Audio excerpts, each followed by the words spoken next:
get into a holiday like New Year's, especially following so closely after Christmas, there's just a high propensity of drinking alcohol. Yeah, alcohol can just increase frequency of illness, so people who perhaps don't drink a lot during the rest of the year are going to drink more during the holidays.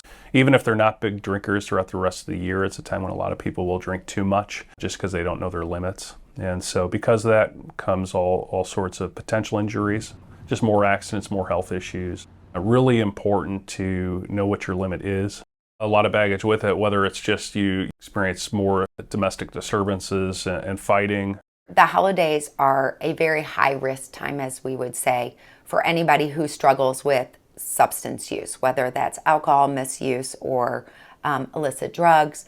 This is a time of year where not only do we have higher exposure to it, but we also find ourselves with some of those emotional triggers that in the past we've used substances to manage. Coming out with a game plan well in advance. This is a great time for folks who have struggled with substance use to make sure their anchors are in place, whether that's seeking out their AA or NA meetings, whether that's connecting with a sponsor, whether that's talking with family and friends about how they can be best supportive for them for those events. Being open and honest with ourselves and with our support system can be a key to having a successful holiday season for folks that struggle with substances.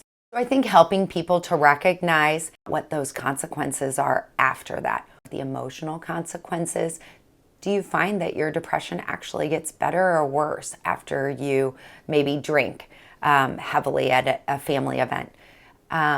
Do you notice that the consequences are different if you use mentally? What's your thought process look like the next day? Maybe what kind of choices did you make after using? I think helping people to walk through the consequences that they've seen in the past when they've kind of fell into that pattern to manage those distressing people, places, and things can oftentimes prevent them from using this time around. I often encourage family members to recognize their role and that they don't have to have all the answers. There are resources out there, so I can listen, I can empathize. My job is to not be their therapist or to argue with them, but to help them connect with the resources that are available to them, maybe even offer to call a mental health provider with them, share with them the 988 text line, I think can be incredibly helpful.